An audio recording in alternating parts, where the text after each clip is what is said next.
जब जाकर आपका ये पोर्शन अच्छा हो पाएगा। और जो पोर्शन है हमारा, हेडिंग डालना भाई, लिखना इंटीग्रेटेड रेट इक्वेशन। मैंने एक इक्वेशन पढ़ी, डिफरेंशियल रेट इक्वेशन। हमारा जो आज का टॉपिक है वो है इंटीग्रेटेड रेट इक्वेशन। अब आधे बच्चों के तो अभी पत्ते फैल हो गए होंगे इंटीग्रेशन का नाम सुनकर, क्यों? और बायो वालों के तो, मैथ्स वालों को थोड़ा यहां पर एडवांटेज मिल जाएगी क्योंकि उनको इंटीग्रेशन, अब पूरा इंटीग्रेशन उनका हो रहा है। पर चिंता मत करना, बिल्कुल बेस से समझाओ। क्या नाम है टॉपिक का? Integrated rate equation. ध्यान से सुनना भाई, क्या है, क्योंकि डेरिवेशन भी आएगी। मान लो मेरे पास एक first order zero order reaction है, जीरो ऑर्डर रिएक्शन। ध्यान से समझना। और वो रिएक्शन है ए से प्रोडक्ट जाना या आर से प्रोडक्ट जाना, मतलब कोई भी एक रिएक्टेंट है जो क्या बन रहा है, प्रोडक्ट। ये मैंने क्या लिया, ये कोई एक हाइपोथेटिकल रिएक्शन चूज कर लिया, रिएक्टेंट से product. And this reaction is zero order reaction. Zero order reaction मतलब ये, अगर मैं इसकी रेट लो इक्वेशन बनाऊंगा तो क्या बनेगी? रेट इज इक्वल टू के कंसंट्रेशन ऑफ आर की पावर जीरो। क्यों? क्योंकि ये कैसा ऑर्डर रिएक्शन है? Zero order reaction. क्या होता है रेट लो? मैं दोबारा बता दूं क्योंकि कुछ बच्चे तो मदोशी के बाद आए हैं। किसी भी रिएक्शन की रेट लो इक्वेशन क्या कहती है कि किसी भी रिएक्शन का rate is equal to the rate constant and the concentration. क्या कहता है rate law? Rate law revise करवा रहा हूं। मान लो मेरे पास एक रिएक्शन है ए से बी, इसका रेट लो क्या कहता है कि भाई इस रिएक्शन का rate is directly proportional to the concentration of reactant only. Product का कोई रोल नहीं है उसमें। रेस टू द सम, वही पावर क्या होता है? Order of the reaction. अगर यहां पर प्रोपोर्शनैलिटी के साइन को हटाएंगे और किसमें बदलेंगे? इज इक्वल टू के बदलेंगे तो क्या आएगा? कोई कांस्टेंट, जो यहां पर क्या कहलाता है? Rate constant.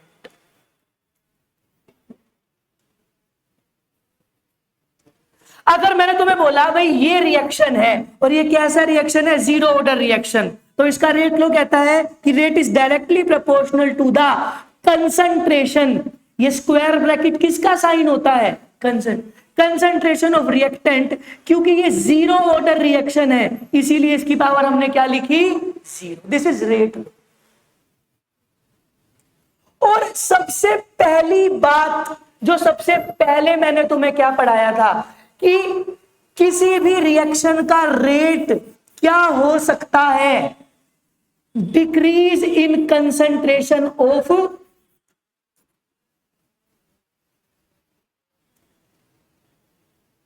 जब रेट का कॉन्सेप्ट ही मैंने तुम्हें पढ़ाया था तो मैंने क्या बताया था? रेट क्या होता है कि किसी भी चीज को टाइम से डिवाइड कर देना, वो रेट कहलाता है। रिएक्शन में क्या घट रहा है? रिएक्शन में घट रहा है कि भाई रिएक्टेंट की कंसंट्रेशन घटती है during the course of reaction. ध्यान से सुनना, during the course of reaction ये चीज घटेगी और ये चीज बढ़ेगी। इसी को रिएक्शन होना बोलते हैं ना। रिएक्शन हो गया इसका मतलब क्या हुआ? मैं एक शब्द बोल रहा हूं, रिएक्शन हो गया तो मतलब क्या हुआ? ये खत्म हो गए सारे और प्रोडक्ट। दूसरे शब्द में बोलूं कि सारा रिएक्टेंट प्रोडक्ट में बदल चुका है। इसका मतलब क्या हुआ कि रिएक्शन होते समय रिएक्टेंट घटते हैं और प्रोडक्ट बढ़ते हैं। और इस घटने या बढ़ने का ही रेट निकालना है तो उसको क्या कर दो? टाइम से। इस बात की चर्चा बहुत बार हो चुकी है। मैं किसी भी चीज का रेट निकाल सकता हूं। मेरे बोलने का रेट क्या है? कैसे निकलेगा? मैंने कितने शब्द बोले उसको किससे डिवाइड कर दो, कितने समय में बोले। मैं चलने का रेट निकाल सकता हूं, मैं कितना चला उसको टाइम से डिवाइड कर दो। ऐसे ही रिएक्शन का रेट निकालना है, रिएक्शन के रेट में होता क्या है भाई, कितना रिएक्टेंट घटा, कितने। हमने रेट को दो पहलुओं से पढ़ लिया। पहला रेट कैसे पढ़ा, ये क्या है, ये है according to the rate law, ये रेट लॉ कहता है। और ये क्या कहती है, ये है डिफरेंशियल रेट इक्वेशन कहती है ना।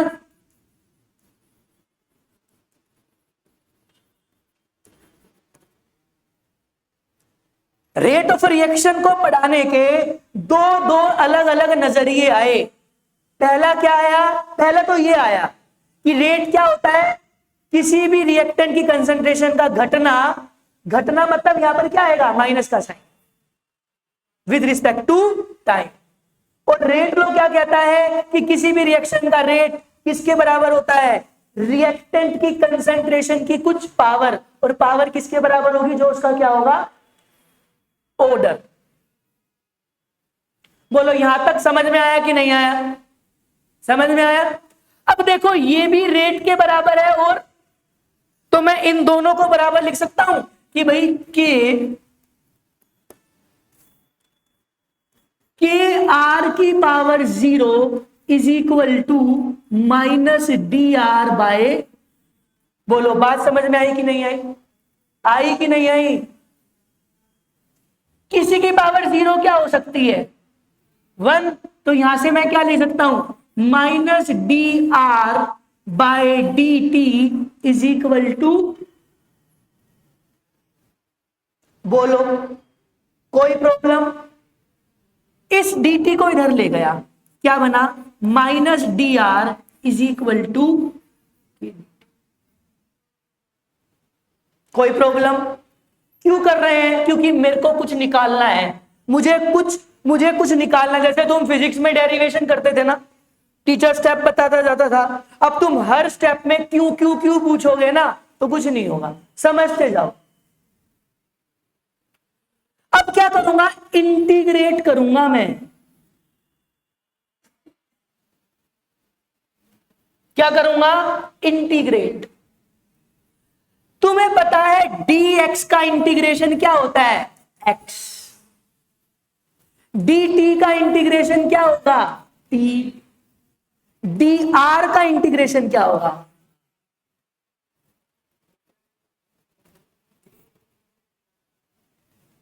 With limits. इंटीग्रेशन की कुछ, अच्छा इंटीग्रेशन होता क्या है पता है तुम्हें, दो प्रोसेस होती है, पहले ये समझो, दो प्रोसेस होती है, डिफरेंशिएशन और एक प्रोसेस होती है इंटीग्रेशन। जैसे मान लो मेरे को अपनी खून की जांच करवानी है, मुझे बुखार हो गया, मुझे खून जांच करवानी है, अपनी ब्लड टेस्ट करवाना है, तो तुम बताओ क्या जो ब्लड टेस्ट करने वाला है, क्या वो मेरी बॉडी का पूरा खून लेकर जाएगा, अगर पूरा खून मेरा निकाल लिया तो मैं ही चला जाऊंगा। वो क्या करता है, वो मेरे खून का एक छोटा सा सैंपल निकालता है, बोलो उस प्रोसेस को बोलेंगे डिफरेंशिएशन। एक बड़ी चीज का छोटे पार्ट को स्टडी करना, उसी को ही बोल, जैसे एक बड़ा पार्ट था आर बहुत बड़ा पार्ट था, उसका एक छोटा सा पार्ट क्या कहलाएगा, डी। आई बात समझ में, बोलो। अब ब्लड सैंपल लेकर जाने वाला क्या करता है भाई, उस छोटे से ब्लड सैंपल में कुछ काम करता है भाई, टेस्ट वगैरह करता है, फिर वो ये बता देता है भाई आपकी पूरी बॉडी में ये इन्फेक्शन है या ये बुखार है। मतलब वो छोटे से हिस्से में कुछ ऐसा ऑपरेशन कर रहा है जिससे वो प्रॉपर्टी पूरे हिस्से में बता देता है। इसी प्रोसेस को क्या बोला जाता है, इंटीग्रेशन। क्या होता है इंटीग्रेशन, छोटे से बड़े पर जाना। मेरे पास ये डी आर क्या है, एक छोटा हिस्सा है रेट का, जब मैं इसको इंटीग्रेट कर रहा हूं तो इसका मतलब क्या है, मैं इसको ज्यादा कर रहा हूं। आ गई बात समझ में। और ज्यादा करने की लिमिट होती है। जैसे मैंने अपना ब्लड टेस्ट करवाया, ध्यान से सुनो, मैंने अपना ब्लड टेस्ट करवाया और मेरे को ब्लड टेस्ट वाले ने बोला भाई हमने आपका ब्लड टेस्ट ना इस हाथ से इस हाथ तक, मतलब यहां तक की लिमिट है इसकी। जैसे उस ब्लड सैंपल वाले ने क्या करा, ब्लड टेस्ट करा और ये बोला भाई आपकी पूरी बॉडी में ये इन्फेक्शन है। मतलब इंटीग्रेशन की कोई लिमिट होती है भाई, इससे इस हिस्से तक। पर वो ये भी कह सकता था कि भाई आप कैसे ब्लड टेस्ट होता है भाई आपके लीवर में, वो क्या करता है कि भाई एक सैंपल लिया, बस ये बोलता है आपके लीवर में इंफेक्शन है। मतलब उसने अपनी लिमिट सिर्फ कहां से कहां तक रखी है, लीवर तक। मेरे पास एक छोटा सा हिस्सा है, बहुत बेसिक चीज बता रहा हूं, मेरे पास एक छोटा सा हिस्सा है, उसको मैं बड़ा बनाना चाह रहा हूं। क्या, मेरे पास एक छोटा सा हिस्सा है, उसको मैं बड़ा बनाना चाह रहा हूं, क्या कर कर, इंटीग्रेट कर कर। और इंटीग्रेट मतलब कितना बड़ा बनाना चाह रहा हूं, उसकी क्या होती है बेटा, लिमिट्स होती है। एक होती है अपर लिमिट और एक होती है, ये है लोअर लिमिट और ये है, आ गई बात समझ में, इज इक्वल टू माइनस के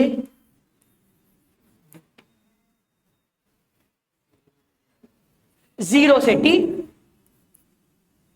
temperature reaction time is equal to zero से स्टार्ट होता है ना, और किस टाइम तक जाता है, टी टाइम तक जाता है। तुम्हें पता है dr का इंटीग्रेशन क्या होगा, r माइनस, क्योंकि ये माइनस साइन पहले ही था, इज इक्वल टू, ये k नहीं, माइनस इधर आएगा फिर k। dt का इंटीग्रेशन क्या है, t, कहां से कहां तक,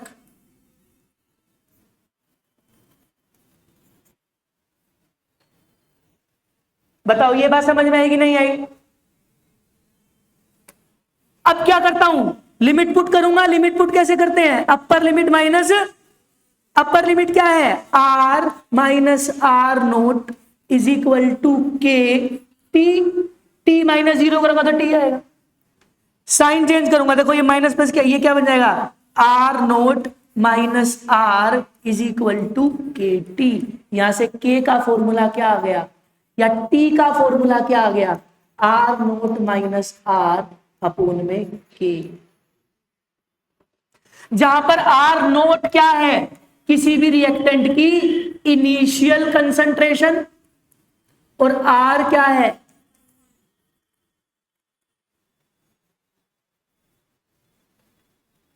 बताओ किसको नहीं समझ में आया। अच्छा ये बात बताओ, इंटीग्रेशन में किसको प्रॉब्लम है, कोई बात नहीं, मैथ्स के स्टूडेंट को भी इंटीग्रेशन में प्रॉब्लम हो सकती है, कोई शर्माने वाली बात नहीं है। आता है इंटीग्रेशन पूरा अच्छे से, अच्छे से बेटा, मैथ्स है, बायो है, इंटीग्रेशन आता है, इंटीग्रेशन आता है। ये दोबारा समझाने की जरूरत है, बताओ समझाऊं इसको, मैं एक बार फिर भी रिवाइज करवा देता हूं। देखो शुरू से देखो, मैंने क्या बोला, रेट को दो तरीकों से पढ़ा जा सकता है। पहला, by using rate low equation. क्या कहती है रेट लो इक्वेशन, कि किसी भी रिएक्शन, देखो मेरे पास एक रिएक्शन है, वो क्या है, रिएक्टेंट से प्रोडक्ट जाना, और रिएक्टेंट से प्रोडक्ट जाना मतलब रिएक्टेंट का घटना। रेट लो कहता है कि किसी भी रिएक्शन का रेट किसके बराबर होता है, is equal to rate constant into concentration of reactant raise to the some. Power किसके बराबर होगी, और मैंने यहां पर स्पेसिफाई कर दिया, यहां पर कौन सा ऑर्डर है, जीरो, तो यहां पर पावर क्या हो गई, जीरो। ये कहता है रेट लो। और डिफरेंशियल रेट इक्वेशन क्या कहती है, कि किसी भी रिएक्शन का रेट किसके बराबर होता है, dr बाय dt। और ये माइनस साइन क्या बता रहा है, कि माइनस साइन ये बता रहा है कि रिएक्टेंट की कंसंट्रेशन घट रही है। रिएक्टेंट की कंसंट्रेशन क्या हो रही है, घट रही है। ये भी रेट बता रहा है, ये भी मतलब ये भी रेट के बराबर है, तो ये दोनों चीजें बराबर हो जाएंगी आपस में। तो मैंने क्या लिख दिया, मैंने ये बराबर लिख दी के आर की power 0 is equal to minus D R by. आ गई बात समझ में? देखो यहां पर समझो, क्योंकि इसकी पावर 0 है तो ये के ही हो जाएगा, तो मैंने यहां के लिख दिया माइनस डी टी इधर लेकर गया मैं। डी आर क्या है बेटा, एक छोटा हिस्सा है। डी आर मतलब एक छोटा हिस्सा। ये इंटीग्रेट का मतलब क्या है, छोटे हिस्से को बड़ा बनाना। और कहां से कहां तक बनाना, आर नोट से। dt क्या है, टाइम का एक छोटा सा पोर्शन। इंटीग्रेशन का मतलब क्या होता है, उस छोटे से पोर्शन को बड़ा बना देना। कहां से कहां तक, 0 से t तक। ये रूल है कि भाई dx का इंटीग्रेशन करोगे तो क्या आएगा, x। इसमें लिमिट पुट करनी होती है। dr का इंटीग्रेशन क्या होगा, इस हिसाब से dt का क्या होगा, t। लिमिट्स पुट करनी है। जैसे dr का क्या इंटीग्रेशन हुआ, r। कहां से कहां तक, r नोट से। अब इसमें लिमिट पुट करो, अपर लिमिट माइनस टी में तुम्हें लिमिट पुट करनी है। अपर लिमिट क्या है, टी माइनस, तो ये 0 के टी। यहां से तुम के टी की वैल्यू निकालोगे तो क्या होगा, बताओ, बात समझ में आई? हाँ मुझे पता है थोड़ी बहुत इंटीग्रेशन में प्रॉब्लम हो सकती है, वो सोल्व बेटा तुम्हें खुद थोड़ा बहुत मेरे से तुम सलाह लो थोड़ा।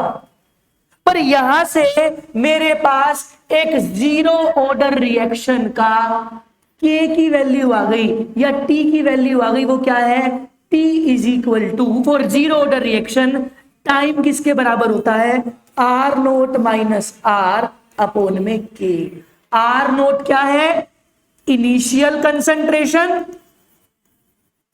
Of reactant. आर क्या है, फाइनल कंसंट्रेशन। और के क्या है, रेट कांस्टेंट। फटाफट उतारो ये सारी चीजें, फटाफट।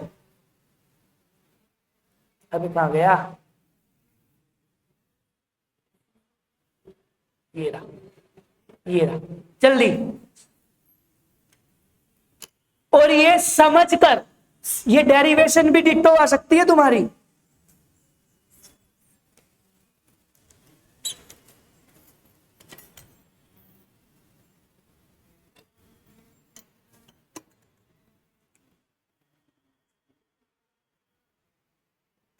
डेरिवेशन बिल्कुल डिट्टो आ सकती है। हर एक स्टेप को ध्यान से उतारो, जो स्टेप नहीं समझ में आया वो पूछो।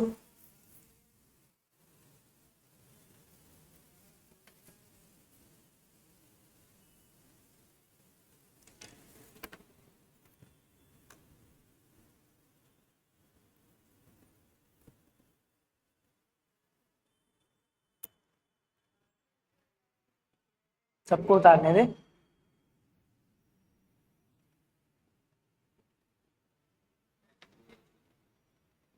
कर दो नेक्स्ट पेज।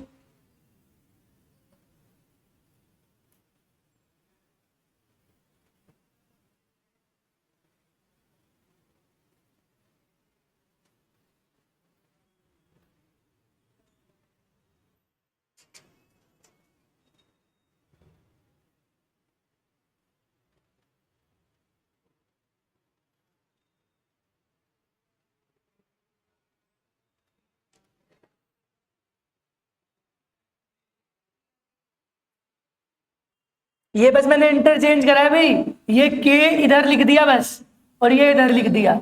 इसकी पावर 0 है तो 1 होगी, तो के साथ इसीलिए कुछ नहीं आया। dt इधर ले गया, इंटीग्रेट करा, कहां से कहां तक, आर नोट से आर तक, और इसको कहां से कहां तक, 0 से। देखो जैसे एक बार इंटीग्रेशन का, चलो उतारो पहले फिर समझाऊंगा, पहले उतारो फिर समझाऊंगा इंटीग्रेशन का थोड़ा और चीज, क्योंकि मुझे लग रहा है इंटीग्रेशन में दिक्कत है बच्चों को।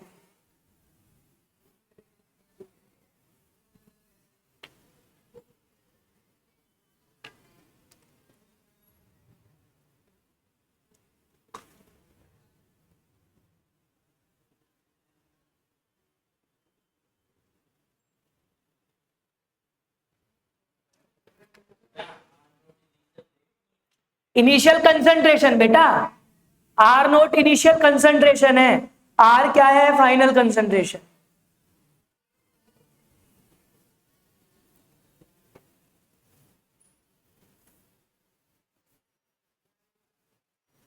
देखो थोड़ा सा बेटा नहीं उतारा,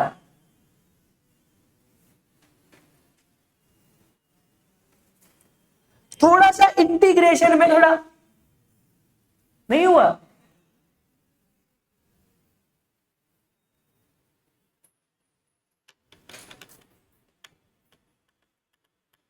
मुझे वो ऐप दे दियो भाई,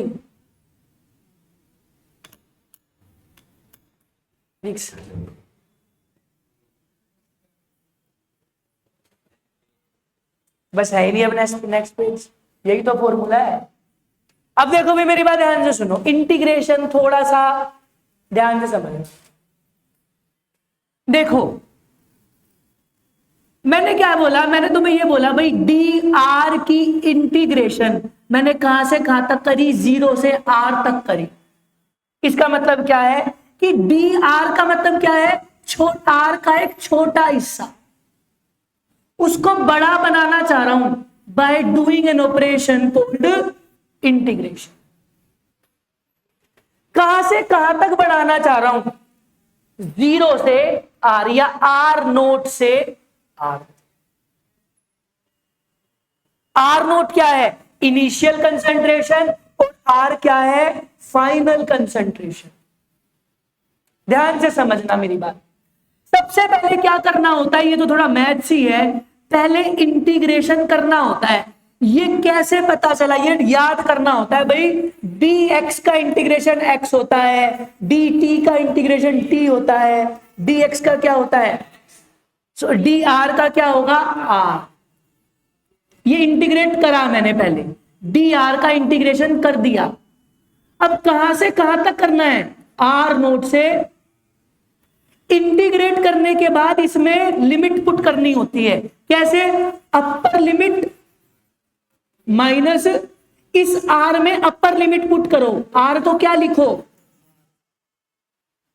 माइनस लोअर लिमिट, इसीलिए मैंने यहां पर ये लिखा r पर, r माइनस r में क्या करी, लिमिट पुट करी ना।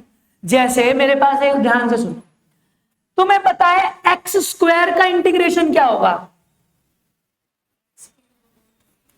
एक्स क्यूब बाय 3,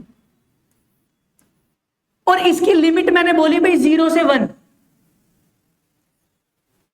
ये इंटीग्रेशन का रूल है, क्या रूल होता है कि अगर मैं किसी भी चीज का इंटीग्रेशन करता हूं ना, तो पावर बढ़ा देता हूं, एक पावर बढ़ जाती है, और जितने से बढ़ाई वो नीचे आता है। जैसे अगर मैं x की पावर n+1 का इंटीग्रेशन n का इंटीग्रेशन कर रहा हूं, क्या कर रहा हूं, x की पावर n का इंटीग्रेशन कर रहा हूं विद रिस्पेक्ट टू dx, तो क्या होगा, इसकी पावर बढ़ जाएगी, और जितनी बढ़ेगी वही हम क्या लिखेंगे। जैसे x की पावर 2 का इंटीग्रेशन कर रहा हूं dx के रिस्पेक्ट, तो x की पावर 3। अब क्या करूंगा, लिमिट पुट करूंगा 0 और 1। देखो यहां पर क्या पुट करूंगा, लिमिट, अपर लिमिट पुट करूंगा, मतलब x के लिए क्या पुट करूंगा, 1, 1 की क्यूब क्या होती है, और ये चीज 0 हो जाएगी, तो आंसर क्या आएगा। ऐसे ही पहले मैंने क्या करी, पहले मैंने इंटीग्रेट करा, dr को इंटीग्रेट करा तो क्या आया, फिर लिमिट्स पुट करो। पारस समझ में आई बात है, प्रॉब्लम नहीं कोई। अब लिखना, हेडिंग डालना, half time period. Half time period.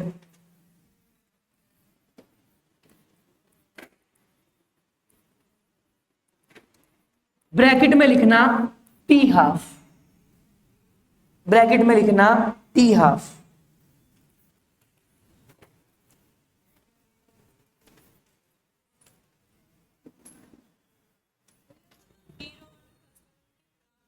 हाँ हाँ, ग्राफ तो बहुत इंपॉर्टेंट है, ग्राफ के बिना तो कुछ है ही नहीं बेटा।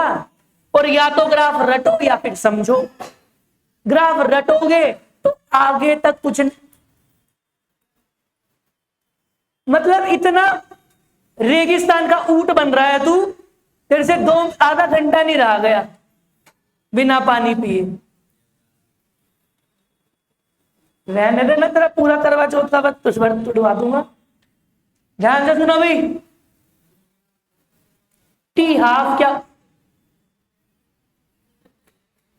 ध्यान से सुनो भाई। मान लो मेरे पास एक रिएक्शन है जो रिएक्टेंट से प्रोडक्ट जा रहा है।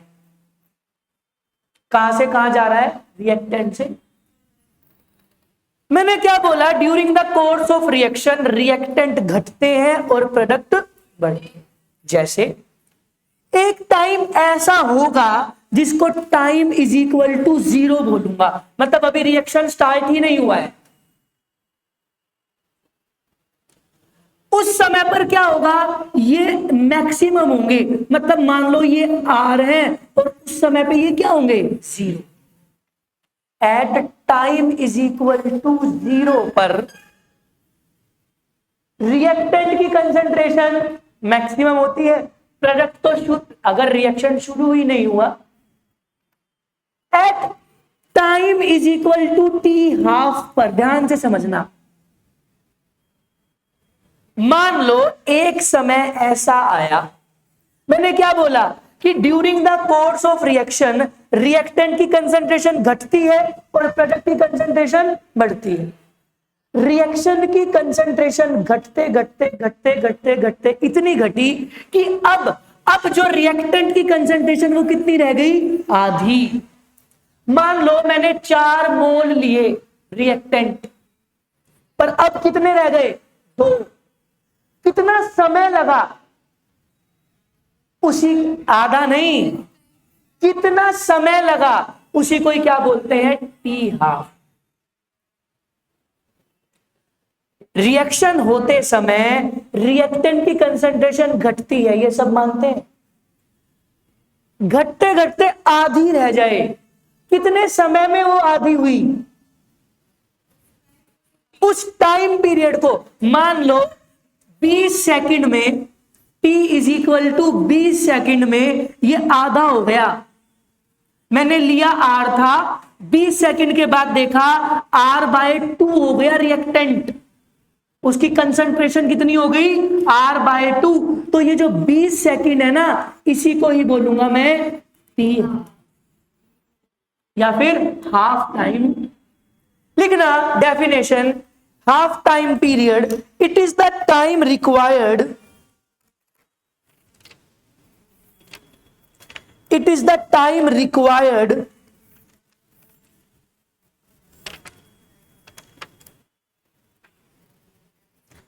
to,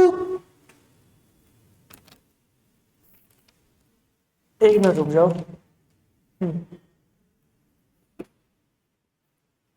नहीं टू नहीं, in which the concentration of a reactant, it is a time required in which the concentration of reactant is reduced to, the concentration of reactant is reduced to half.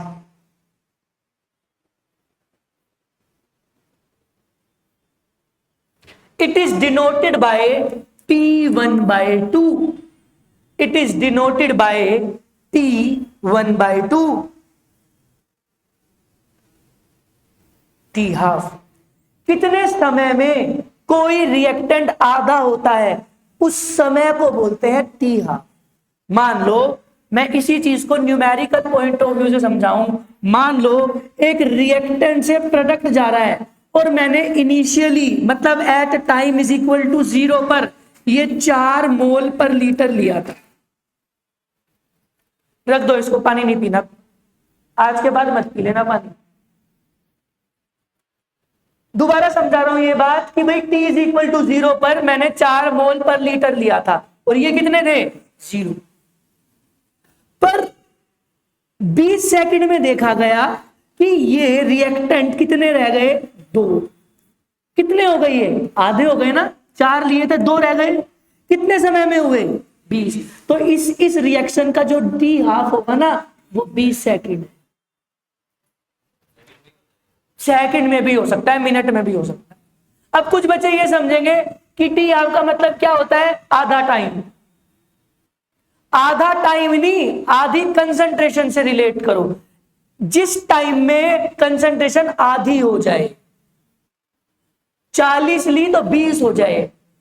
अब वो 10 minute में भी हो सकती है, 10 घंटे में भी हो सकती है, 10 साल में भी हो सकती है। वो जो टाइम है उसी को क्या बोलेंगे टी। इसका फॉर्मूला देखो कैसे होगा, मेरी बात ध्यान से सुनो। फॉर जीरो ऑर्डर रिएक्शन, ध्यान से समझना, फॉर जीरो ऑर्डर रिएक्शन मैंने टी का फॉर्मूला क्या बनाया, ध्यान से समझो, उतार ले पहले, उतार ले। फॉर जीरो ऑर्डर रिएक्शन मैंने टी का फॉर्मूला क्या बनाया, R naught by R is equal to upon में के। अब टी हाफ के बारे में देखो। टी हाफ मतलब इनिशियल कंसंट्रेशन तो आर नोट ही होगी, पर फाइनल कंसंट्रेशन क्या हो जाए आर नोट बाय। अरे मैंने लिखवाया ना तुम्हें, क्या देख रहे हो मेरे थोपड़े की तरफ, इधर देखो। मैंने तुम्हें लिखवाया नहीं भाई, आर नोट क्या है इनिशियल कंसंट्रेशन, आर क्या है फाइनल कंसंट्रेशन। ये इनिशियल कंसंट्रेशन है ना, हमें टी हाफ निकालनी है। टी हाफ मतलब कि जो फाइनल कंसंट्रेशन है वो इनिशियल का क्या हो जाए आधा। इनिशियल कंसंट्रेशन कितनी थी, फाइनल कंसंट्रेशन कितनी हो गई आर नोट बाई 2 अपॉन में। इसको तुम सोल्व करोगे तो क्या होगा आर नोट बाई 2 आएगा। तो इसको तुम क्या लिख सकते हो, टी हाफ को क्या लिख सकते हो आर नोट बाय। किसी भी जीरो ऑर्डर रिएक्शन का टी हाफ निकालने का ये फॉर्मूला है आर नोट बाय।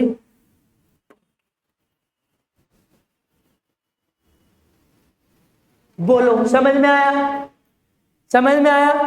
क्यों, क्योंकि बेटा टी का फॉर्मूला ये था, टी का फॉर्मूला ये है।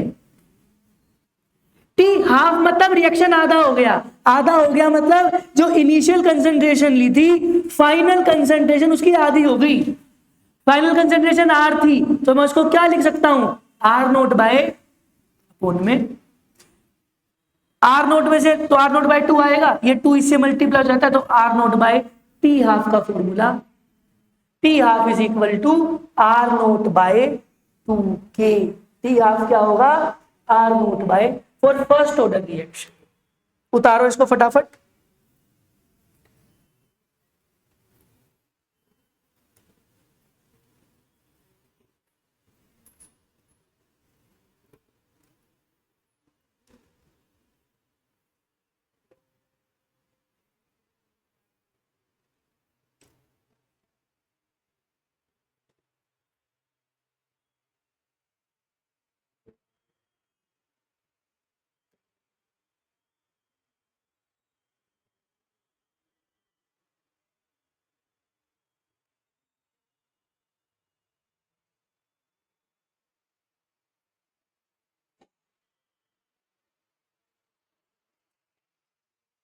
हो गई क्या तू?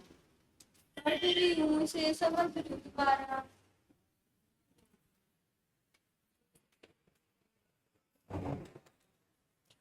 तो भाई जीरो ऑर्डर रिएक्शन के लिए हमने 2 फॉर्मूले पढ़ लिए, ये ध्यान रखने हैं तुम्हें। पहला क्या पढ़ा, टी का फॉर्मूला पढ़ा, क्या R naught by R is equal to, या फिर यहां पर के भी हो सकता है, K is equal to R naught by R upon में। और किसका फॉर्मूला पढ़ा टी हाफ। क्या होता है, आर नोट बाय, जहां पर आर नोट क्या है, इनिशियल कंसंट्रेशन, आर क्या है, फाइनल कंसंट्रेशन। फाइनल कंसंट्रेशन मतलब टी टाइम बाद, टी समय बाद रिएक्टेंट कितना बचा, वही आर है। आर नोट मतलब कि टी इज इक्वल टू 0 पर हमने रिएक्टेंट कितना लिया था। 4 रोटी पारस को मैंने दी, वो 4 रोटी इनिशियल कंसंट्रेशन है, क्योंकि अभी हमें उस लेवल पर उतरना पड़ेगा। पारस ने 2 खा ली, कितनी बची, तो वो 2 है, वो फाइनल कंसंट्रेशन। क्या मोमोज, तन्वी ने 12 मोमोज लिए, 6 खा लिए, 12 क्या था, इनिशियल कंसंट्रेशन। जशिका ने चूरमा, 1 कटोरी चूरमा लिया, आधा कटोरी खा लिया, इनिशियल कंसंट्रेशन क्या थी, 1 कटोरी चूरमा, फाइनल क्या हो गई, आधी कटोरी चूरमा। हाँ तो सही बात कह रही है भाई, चूरमा भी छोड़ने की चीज है भैया, है कभी लाइयो मत बनवा के। हाँ भाई बात समझ में आई, ठीक है। अब मेरी बात ध्यान से सुनो, एक आधे क्वेश्चन कर ले। ज्ञान किसका है, अच्छा हाँ थोड़ा सा क्वेश्चन देख लेते हैं एक आधा।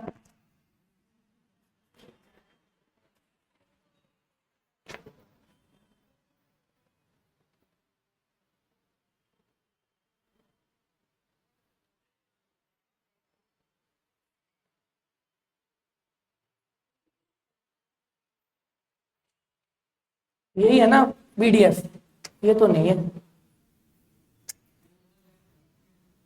किस पे थी,